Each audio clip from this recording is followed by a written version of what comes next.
Today is 20 मार्च और आज की इस वीडियो का टॉपिक है कि अचानक से वैकेंसीज़ कम हो जाती है रिज़ल्ट आपके एग्ज़ाम देने के बाद, या फिर पहले से ही वैकेंसीज़ कम आ रही हैं तो तैयारी कैसे करें। दूसरा, आप लोग कट ऑफ को कुछ ज़रूरत से ज़्यादा डिस्कस करते हो तो उसके बारे में मुझे आपसे कुछ बात करनी है। और तीसरा, आपके अंदर कॉन्फिडेंस कम है क्योंकि अभी आपने तैयारी उतनी नहीं है आपकी, या फिर आपने अभी स्टार्ट की है और आपके एग्ज़ाम नहीं निकल रहे हैं, या फिर आप टेस्ट देते हो तो बहुत कम मार्क्स आते हैं। तो इन तीनों चीज़ों के ऊपर हम बात करेंगे और कोशिश करेंगे कि इन सब का सॉल्यूशन एक पढ़ाई के ओरिएंटेशन से ही निकले, कुछ ऐसे अलग से फिलोसफिकल बातें ना हों। तो उससे पहले आपको आपका टास्क 19 आज देते हैं। टास्क 19 में आपको क्या करना है, स्पेशली डीडीए जेई के लिए है, लेकिन कोई भी बच्चा जिसका सिलेबस मैच होता है इससे, इसको कंप्लीट कर सकता है, ताकि आपकी डेली पढ़ाई होती चली जाए। कैसी पढ़ाई? 8 घंटे की पढ़ाई, कंसिस्टेंट पढ़ाई और इफेक्टिव पढ़ाई। तो क्या करना है आपको, कल मैंने आपको टास्क 18 में दिया था कि आपको फुल टेस्ट 1 और फुल टेस्ट 2, मैं फिर से रिपीट कर देता हूँ, टेक्स्ट बुक का सब्सक्रिप्शन ले लेना। बहुत सही टेस्ट सीरीज़ है, मैंने भी ली है। ठीक है, इससे मुझे कुछ नहीं मिल रहा है, लेकिन कोई चीज़ अच्छी होती है तो हम उसके बारे में बताते हैं सबको। तो टेक्स्ट बुक का सब्सक्रिप्शन ले लेना, उसके अंदर डीडीए जेई की टेस्ट सीरीज़ होगी। उस डीडीए जेई की टेस्ट सीरीज़ में टास्क 18 में मैंने आपको दिया था कि फुल टेस्ट 1 और फुल टेस्ट 2 को आपको सबमिट कर देना है, और आपको सिर्फ उसके टेक्निकल वाले पार्ट, मतलब 80-80 160 क्वेश्चन देखने हैं और उनको समराइज़ करना है, उनको पढ़ना है, उनके कॉन्सेप्ट समझने हैं। आज आपको क्या करना है, फुल टेस्ट 1 और फुल टेस्ट 2 जो आप सबमिट कर चुके हो, उसका नॉन टेक पार्ट, ठीक है, उसके अंदर जीएस भी होगा, इंग्लिश भी होगा, एप्टीट्यूड भी होगा, रीजनिंग भी होगा। उन सबको चारों चारों पार्ट आपको करने हैं, फुल टेस्ट 1 के भी और फुल टेस्ट 2 के भी। ये कंप्लीट करने के बाद आप टेक्निकल करोगे। टेक्निकल के अंदर जितने भी आपके बुक मार्क्ड क्वेश्चन हैं, जो अब तक आपने, जितने भी मैंने सब्जेक्ट टेस्ट दिए हैं आपको, चैप्टर टेस्ट दिए हैं, उसके अंदर काफ़ी क्वेश्चन ऐसे होंगे जो आपने नए सीखे होंगे। तो जो नए क्वेश्चन सीखे हैं उनका रिवीजन करना ज़रूरी है, नहीं तो वो आपने एक बार भी किया हुआ उसका कोई मतलब नहीं है। तो जब तक आप रिवाइज नहीं करोगे तब तक वो आपके जहन में नहीं बैठेंगे कि क्वेश्चन थे क्या। तो आपको सभी बुक मार्क क्वेश्चन करने हैं, या फिर आपने स्टार किए हों उनको, तब आप कर सकते हो। तो ये आपका काम रहेगा। एक, सबसे पहले आपको ये काम करना है सुबह उठते ही। ये काम जब कंप्लीट हो जाए तो आपको अपना अब फुल टेस्ट 3 देना है, और ये आप टेक्निकल पैकेज की तरह नहीं दोगे, आपको एज अ मॉक टेस्ट ही आप इसको दोगे। फुल टेस्ट 1 और फुल टेस्ट 2 में मैंने आप लोगों को बोला था कि आपको टेस्ट सबमिट कर देना है, फिर 1 बाय 1 क्वेश्चन को देखना है और उसके सॉल्यूशन देखने हैं। तो ये फुल टेस्ट की तरह नहीं था, ये एक टेक्निकल पैकेज की तरह था। आपको फुल टेस्ट 3 को एक फुल टेस्ट की तरह ही अटैम्प्ट करना है। अगर आप फुल टेस्ट 3 दे चुके हो तो 4 दे देना। मैं आपको रिकमेंड कर रहा हूँ कि फुल टेस्ट 3 देना आप। ठीक है, ये हो गया। तो आपका जीएस, इंग्लिश, रीजनिंग और एप्टी का पार्ट होगा इन दोनों से, फुल टेस्ट 1 और फुल टेस्ट 2 से, उसका नॉन टेक्निकल पार्ट। और आपका टेक्निकल पार्ट जो होगा वो होगा बुक मार्क क्वेश्चन। ऑल्दो आपने नॉन टेक के भी जो बुक मार्क क्वेश्चन किए हुए हैं वो भी आप इसके अंदर कर सकते हो। तो आज आपका काम ये रहेगा, प्लस आपको फुल टेस्ट 3 को अटैम्प्ट करना है। अब आते हैं अपने टॉपिक के ऊपर कि वैकेंसीज कम हो रही है, आप कट ऑफ को ज़रूरत से ज़्यादा डिस्कस कर रहे हो, और लैक ऑफ कॉन्फिडेंस। देखो, अगर आपको कुछ भी चीज़ें समझ में ना आए कि कहाँ आपकी लाइफ जा रही है, अगर आप कंपटीशन की तैयारी कर रहे हो, कितना भी टाइम आपको हो गया, 2 साल 3 साल पढ़ते हुए, कुछ नहीं रिजल्ट आ रहा है, तो पहले एक बेसिक जो मैंने आपको फंडा दिया है, सिर्फ एक बेसिक को ध्यान रख लेना। क्या आप 8 घंटे डेली पढ़ रहे हो? दूसरा, कंसिस्टेंट आपकी पढ़ाई है क्या, डेली वो हो पा रही है क्या, और क्या वो इफेक्टिव स्टडी है क्या?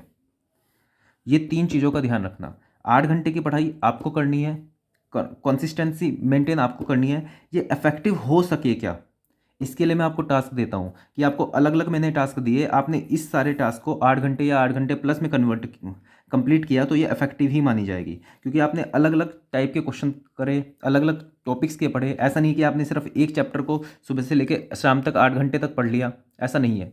तो इफेक्टिव हो आपकी स्टडी, इसलिए आपको टास्क मिल रहे हैं। ये दोनों चीज़ें आप मैनेज कर सकते हो कि 8 घंटे कॉपी के सामने बैठ गए, किताब के सामने बैठ गए, कंसिस्टेंसी मेहनत से हो जाएगी। लेकिन इसको कैसे इंश्योर करना है, ये मैं इंश्योर कर रहा हूँ आपकी, कि आपकी इफेक्टिव स्टडी हो, इसलिए आपको टास्क मिल रहा है। ये बेसिक है। अगर आपने ये बेसिक कर लिया तो 100% सिलेक्शन होगा। वैकेंसी चाहे 1 होगी, चाहे 10 होगी, चाहे 100 होगी, कितनी भी वैकेंसी होगी, अगर एक भी वैकेंसी होगी तो भी आपका सिलेक्शन होगा, क्योंकि इस चीज़ को हर कोई नहीं कर पाएगा। जो इस चीज़ को कर पाएगा वो एक दो में से ही, मतलब बहुतों में से, हज़ारों में से एक होगा, और उसका ही सिलेक्शन होगा। तो जो भी इस चीज़ को कर लेगा उसका सिलेक्शन हो जाएगा। अब आते हैं एक और चीज़ पे कि वैकेंसी विड्रॉल हो गई, या फिर आपने एग्ज़ाम दिया था वो कैंसिल हो गया, बहुत अच्छा एग्ज़ाम हुआ हुआ था आपका, लेकिन वो कैंसिल हो गया, या फिर उसका रिज़ल्ट नहीं आ रहा है, अब क्या करें? तो आपको बता रहा हूँ, ज्ञान दे रहा हूँ आपको, लेकिन प्रैक्टिकल एग्जाम्पल मेरा खुद का है। मैं अपने प्रैक्टिकल एग्जाम्पल्स ही देता हूँ, अपनी लाइफ में अप्लाई किया है तो आपको मैं बताता हूँ। आपको मैं छोटे छोटे से एग्जाम्पल देके आपको बताऊँगा, लिख देता हूँ पहले। पहले अपना प्रैक्टिकल एग्जाम्पल दे देता हूँ, फिर आपको बताता हूँ करना क्या है, मैंने क्या किया है और आपको क्या करना है। यूकेपीएससी एई पिछले साल अप्रैल में एग्ज़ाम हुआ। यूपीपीसीएल एई ये शायद जून के आसपास एग्ज़ाम हुआ। ये यूपी आरवीएनएल एई ये शायद आपका अप्रैल के आसपास ही हुआ था एग्ज़ाम। एमपीपीएससी एई ये भी उसी टाइम पे जून के आसपास एग्ज़ाम हुआ इसका। डीटीपीएस भी एई इसका टीयर 1 और टीयर 2 हो चुका है, रिजल्ट नहीं आ रहा है। नवंबर में इसका टीयर 2 हो गया था। डीटीपीएस भी जेई कैंसिल हो गई वैकेंसी, और अभी भी मेंस की तैयारी कर रहा हूँ मैं, ईएससी की। ये सब मुझे पता है। यूकेपीएससी एई में इतने मार्क्स हैं, अभी भी जो यूकेपीएससी जेई कैंसिल हो चुका है, लेकिन एई अभी कैंसिल नहीं हुआ है। मुझे नहीं पता कैंसिल होगा कि नहीं होगा। इसके अंदर इतने अच्छे मार्क्स हैं, 781 मार्क्स थे मेरे, ठीक है। लेकिन कोई बात नहीं, पेपर दे दिया, आगे बढ़ा, दूसरा पेपर दिया, आगे बढ़ा। इन सभी में रैंक आईक्यू में मेरी रैंक 1 ही आ रही है। यूपी आरवीएन में 1 आ रही है, यूपी पीसीएल में 4th रैंक आ रही है मेरी। एमपीपीएससी एई में भी अच्छा हुआ था, डीटीपीएस भी एई में भी। कहने की बात यह है कि एक एग्ज़ाम देने के बाद, एक एग्ज़ाम अच्छा होने के बाद अगले एग्ज़ाम की तैयारी करना बहुत मुश्किल हो जाता है। अगर ख़राब हो या अच्छा हो, जो भी हो, अगर आपने दे दिया और उसका रिज़ल्ट नहीं आया, उसकी फिर से आगे किसी और एग्ज़ाम की तैयारी करना बहुत मुश्किल हो जाता है। लेकिन एक सच्चाई ये है कि जब तक रिज़ल्ट नहीं आ जाता तब तक हम उस पर रिलाई कर ही नहीं सकते। अगर हम इसकी बात सोचें कि अभी इतने अच्छे मार्क्स हैं मेरे, पिछले अप्रैल में दिया था मैंने, उसके बाद मैं सोच लेता कि इसमें तो हो ही जाना है सिलेक्शन, छोड़ते हैं आगे, तो पहली बात तो ये सब ना होता मेरे पास, और ये सब ना होता। और अभी भी इसका कोई कंफर्मेशन नहीं है। अभी भी इसकी इंटरव्यू के लिए डॉक्यूमेंट्स मंगा लिए हैं उन्होंने, लेकिन अब तक कोई इंटरव्यू की डेट कुछ नहीं पता है उसकी। यूकेपीएससी जेई उन्होंने कैंसिल कर दिया है, एई का भी कोई आइडिया नहीं है। तो समझो इस बात को। आपने कोई एग्ज़ाम दिया, मान लो आप एसएससी जेई मेंस दे के आए हो, आपका बहुत अच्छा हुआ एग्ज़ाम, मान लिया आपका बहुत अच्छा एग्ज़ाम हुआ, मान लो आप सीपीडब्ल्यूडी के लिए डिज़र्व करते हो और आपको सीडब्ल्यूसी या फिर एमईएस मिल जाए।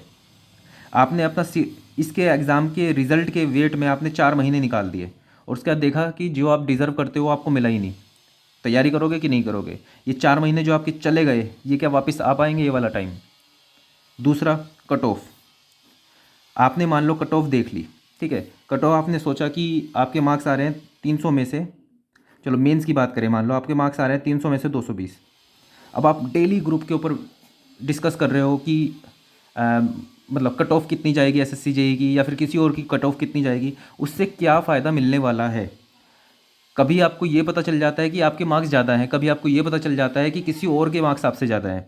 तो किसी दिन अप होते हो, किसी दिन डाउन होते हो। अल्टीमेटली क्या फ़ायदा हो रहा है इससे? समझ के देखो, सोच के देखो इस चीज़ को। अगर मैं इन सब चीज़ों को, इनको किसी एक को भी एग्ज़ाम को देने के बाद ये सोच के बैठ जाता कि हाँ अब तो बहुत अच्छे मार्क्स आ गए, या फिर बस डेली डिस्कस कर रहा हूँ कि कितने मार्क्स, डिस्कस करने से मार्क्स क्या मार्क्स बढ़ जाएंगे या कट ऑफ ऊपर नीचे हो जाएगी? या किसी और बच्चे ने जो एग्ज़ाम दिया है, आप ज़्यादा डिस्कस करोगे तो उसके मार्क्स कम, आपके मार्क्स ज़्यादा हो जाएंगे? ऐसा होगा क्या? प्रैक्टिकली सोचो इस चीज़ को।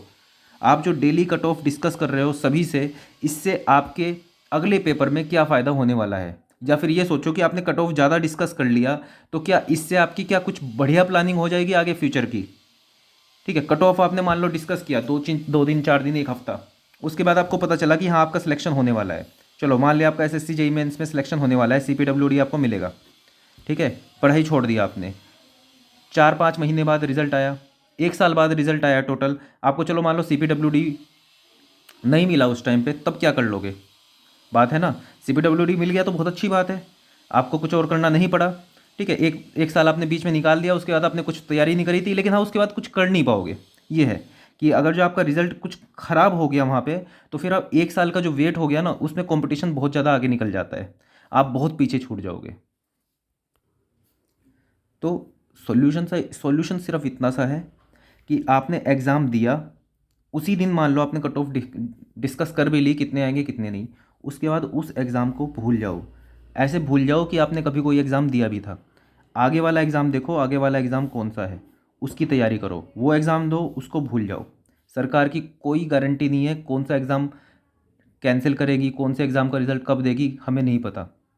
हमारा काम बस इतना है कि आज हमारे पास नॉलेज मान लो 50% थी, उसके बाद अगला एग्ज़ाम तक हम पहुँचे तो हमने वो एग्ज़ाम दे दिया, उसके बाद भूल गए, लेकिन अगले एग्ज़ाम में हमारे पास 70% नॉलेज थी, ठीक है। फिर आगे और बढ़े, ठीक है, उसके बाद अगला एग्ज़ाम दिया, तो हमारी नॉलेज बढ़नी चाहिए यहाँ पे। ऐसा नहीं है कि हमने एक एग्ज़ाम दे दिया, 50% नॉलेज थी, उसका फिर हमने छोड़ दी, ये 50 भी नहीं बचेगी, 30% हो जाएगी। उसके बाद अगला एग्ज़ाम दोगे, वो तो बिल्कुल निकलेगा ही नहीं निकलेगा। ये फिर भी निकल जाता, लेकिन अगला नहीं निकलेगा। और अगर जो अगला नहीं निकला और पिछले में भी दिक्कत हो गई, तो वही फिर कुछ नहीं हो पाएगा। तो क्या है प्रोसेस, ये है, इस प्रोसेस को अप्लाई करना है आपको 8 घंटे कंसिस्टेंसी और इफेक्टिव स्टडी। कब तक अप्लाई करना है? जब तक कॉल लेटर घर तक नहीं आ जाता। मैं ये अप्लाई करता हूँ इन एग्ज़ाम्स में। जो रिज़ल्ट है, एक एग्ज़ाम के बाद दूसरे एग्ज़ाम में भी रिज़ल्ट अच्छा आना, फिर तीसरे में अच्छा आना, चौथे में अच्छा आना, इस चीज़ का प्रूफ है कि ये चीज़ फॉलो करने से रिज़ल्ट मिलते हैं। इस चीज़ को फॉलो करोगे तो आपका अभी अच्छा हुआ है एग्ज़ाम, तो अगला उससे भी ज़्यादा अच्छा होगा, अगला उससे भी ज़्यादा अच्छा होगा। कोई एक एग्ज़ाम आपका बीच में ख़राब हो भी गया लक की वजह से, लेकिन ऐसा नहीं है कि ओवरऑल एग्ज़ाम आपके दूसरे एग्ज़ाम ख़राब होंगे। हर कोई एग्ज़ाम ख़राब होगा, आपका एक एग्ज़ाम ख़राब हो सकता है बीच में, लेकिन बाकी सब एग्ज़ाम बहुत अच्छे होंगे। तो मेहनत कब तक करनी है, इस प्रोसेस को फॉलो कब तक करना है? जब तक कॉल लेटर घर पे ना आ जाए। आपने कोई भी एग्ज़ाम दिया, कितना भी अच्छा हुआ, कितना ख़राब हुआ, भूल जाओ उसको। एग्ज़ाम दिया, भूल जाओ, बिल्कुल भूल जाओ। एग्जिस्ट ही नहीं करता वो एग्ज़ाम। कभी टेलीग्राम पे या फिर कभी नोटिफिकेशन आएगी कि आपका रिजल्ट आ गया, आपका नाम है, बस खुश हो जाना, अगले एग्ज़ाम की तैयारी करना। क्योंकि रिजल्ट आना, कॉल लेटर एक चीज़ नहीं होती। सरकार का कोई भरोसा नहीं है कब क्या कर दे। ठीक है, तो जो चीज़ सरकार है वो सबके लिए बराबर है। ऐसा नहीं कि तुम्हारे अकेले के लिए वो बराबर है, वो हर किसी के लिए बराबर है। गलत हो रहा है तो सभी के साथ गलत हो रहा है, अच्छा हो रहा है तो सभी के साथ अच्छा हो रहा है, पैटर्न चेंज हो गया तो सभी के साथ पैटर्न चेंज हुआ, टफ आया पेपर, इजी आया, सबके लिए बराबर है। इसमें रोने वाली कोई बात नहीं है कि पेपर बहुत टफ आ गया उसकी वजह से मेरा खराब हुआ, सबका खराब गया। उसमें भी जिसने अच्छा कर लिया वो टॉप कर गया। सिंपल सी बात इतनी है। तो जो भी चीज़ें हैं, जितने भी वेरिएबल, जितने भी कांस्टेंट हैं, वो सबके लिए बराबर हैं। कोई आप अलग अनोखे नहीं हो। आपके लिए भी वही है, मेरे लिए भी वही है, सबके लिए वही है। जो ज़्यादा तैयारी करेगा उसका सिलेक्शन हो जाएगा, सबके लिए कांस्टेंट है ये। जो इस चीज़ को फॉलो करेगा उसका सिलेक्शन हो ही जाएगा। आज आप जितने भी लेवल पे हो, कॉन्फिडेंस, लैक ऑफ कॉन्फिडेंस क्यों आ रहा है? Lack of confidence. अभी अपने आप को बेंचमार्क करो, अभी आप कहाँ पे हो? मान लो आपका सिलेक्शन होगा तब जब आप इस ऊंचाई पे होगे। अभी आप इस ऊंचाई पे हो, अपना ये प्लेटफॉर्म देखो कि अभी आप कहाँ पे हो। इस प्लेटफॉर्म को देखो, आप यहाँ पे हो या यहाँ पे हो या यहाँ पे हो, किस जगह पे हो, पहले ये डिसाइड करना ज़रूरी है। अगर आपने मान लो आपको यहाँ तक पहुँचना है, अभी आपने देखा कि आप यहाँ पे हो, बाकी बच्चे यहाँ पे हैं, तो यहाँ पे कॉन्फिडेंस डाउन करने की ज़रूरत नहीं है। कॉन्फिडेंस अप करोगे कैसे? पहली बात तो दूसरों से कंपेयर करना छोड़ो। आपको दूसरों की सिचुएशन नहीं पता, आप दूसरे ने वहाँ तक पहुँचने के लिए कितनी मेहनत करी है आपको नहीं पता। आप तो जस्ट उसको अभी देख रहे हो कि उसके इतने अच्छे नंबर आ रहे हैं, आपने कितनी मेहनत करी है, पहले अपने आप को आंको। आप इस जगह पे हो, बस खुश हो जाओ कि आपने एटलीस्ट अपना प्लेटफॉर्म देख लिया। अगर आप इस प्लेटफॉर्म को भी नहीं देख पा रहे हो तो आपको पता ही नहीं है कि आपको कितनी दूर जाना है, कितनी मेहनत करनी है। आप यहाँ पे पहुँच जाओ, उसके बाद मेहनत करो। ये आप करोगे ना डेली, तो एक हफ्ते अंदर ही आपको विजिबल चेंज दिखेंगे अपने अंदर। आपकी जो एनर्जी होगी, ये जो आपके अंदर नॉलेज होगी, ये बढ़ती चली जाएगी अगर आप इस तरह से पढ़ाई करोगे। भले ही शुरुआत में आपको ऐसा लगे कि हाँ बहुत कम है, बहुत कम चेंज है, लेकिन आपको जब ये आप डेली करोगे ना तो आपको चेंज दिखना स्टार्ट होगा। आप यहाँ तक पहुँचोगे, यहाँ तक पहुँचोगे, इसको भी क्रॉस करोगे, लेकिन वो सिर्फ मेहनत से ही क्रॉस कर पाओगे, वो सिर्फ इसी चीज़ से क्रॉस कर पाओगे। अगर ये चीज़ फॉलो कर ली आपने तो 100% सिलेक्शन होगा, आज नहीं तो कल सिलेक्शन होगा। अगर आप अपनी मंजिल से अभी बहुत दूर हो तो आपने ये दूरी नाप ली, यही सबसे बड़ा स्टेप है। ये दूरी आपने नाप ली कि आपको इतनी दूर पहुंचना है, तो अब आप पहुंच जाओगे। तरीका क्या है? पेट्रोल क्या है? ये आपको पहुंचाएगा, ये आपकी गाड़ी है वहाँ तक पहुँचाने की। आपने देख लिया कितनी दूर है डेस्टिनेशन, आपने ये देखा ये मेरी गाड़ी है, इस पर बैठ के जाऊँगा, जाओ ट्रैवल करना आज से स्टार्ट करो। पहुँच जाओगे, एक दिन बड़े आराम से पहुँच जाओगे। मैं पहुँचा हूँ, आप भी पहुँच जाओगे बड़े आराम से।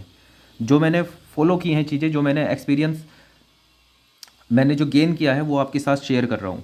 ये सब इस चीज़ का रिज़ल्ट है, ये जो मैंने अप्लाई किया अपनी लाइफ में। आप भी अप्लाई करोगे, हो जाएगा सिलेक्शन बड़े आराम से। मैंने एक पहले किसी वीडियो में अपने आप को सभी फॉर्म्स दिखाए थे कि कौन कौन से फॉर्म्स मैंने भरे हैं। इवन नॉन टेक्निकल के फॉर्म्स भी भरे हैं मैंने, पता नहीं कितने फॉर्म्स भरे हैं मैंने। इतने फेलियर्स मैंने लाइफ में देखे हैं। कुछ कुछ गलतियाँ होती गई मेरे से, कंसिस्टेंसी की कमी, ठीक है, सेल्फ स्टडी की कमी, बहुत इधर उधर भागा मैं, लेकिन एट लास्ट चीज़ें समझ में आई कि सिलेक्शन कैसे होगा। सीरियसनेस आई लाइफ में, तो पता चला कि हाँ फेस करना पड़ेगा सामने से। रो के, डर के, भाग के, सिंपैथी गेन करके कि यार मेरा तो ये गलत हो गया, मेरा तो वो गलत हो गया, उससे कुछ नहीं मिलेगा। मुझे कुछ नहीं मिला। उसका पॉजिटिव बोलना भी शुरू किया, पॉजिटिव सोचना शुरू किया खुद के बारे में, अपने आप चीज़ें होती चली गई। तो आपसे यही मेरी एडवाइस है, इस चीज़ को फॉलो करोगे, आप जहाँ पे हो वहाँ से बढ़ना स्टार्ट करोगे। अभी आप भले ही बहुत दूर होंगे, अगले 1 महीने बाद भी आप बहुत दूर होंगे, कोई बात नहीं। अपने आप को बस यहाँ से नापो कि पहले मैं कहाँ था, अब मैं कहाँ पे हूँ। बस इस चीज़ से मोटिवेट होना है आपको। अभी आपको ये नहीं सोचना है कि आप कितनी दूर हो, बस ये देखो कि रोज़ कितना ऊपर आप बढ़ रहे हो। बस यहीं से आपको मोटिवेशन आएगा, दूसरों से नहीं मोटिवेशन आएगा। ठीक है, दूसरों को ये नहीं देखना कि दूसरा कितना कम है या दूसरा कितना ज़्यादा है, ये नहीं देखना। आपको अपने आप को देखना है कि आप अभी कहाँ हो, आपने ये अप्लाई किया तो आप कहाँ पहुँचे, फिर आपने फिर से ये अप्लाई किया तो कहाँ पहुँचे, और एक दिन आप मंजिल पर पहुँच जाओगे अपनी। यही मैसेज था मेरा आप लोगों के लिए। टास्क कंप्लीट करते रहोगे, इफेक्टिव स्टडी होती रहेगी, 8 घंटे की स्टडी होती रहेगी और पूरे साल भर पढ़ाई होती रहेगी। ऑल इंडिया रैंक 1 भी, अगर किसी एग्ज़ाम में सिर्फ एक वैकेंसी भी है उसमें भी सिलेक्शन होगा आपका। इतना कॉन्फिडेंस भी आपके अंदर आ जाएगा जब इस प्रोसेस को फॉलो करोगे। So that's all for this video. Thank you.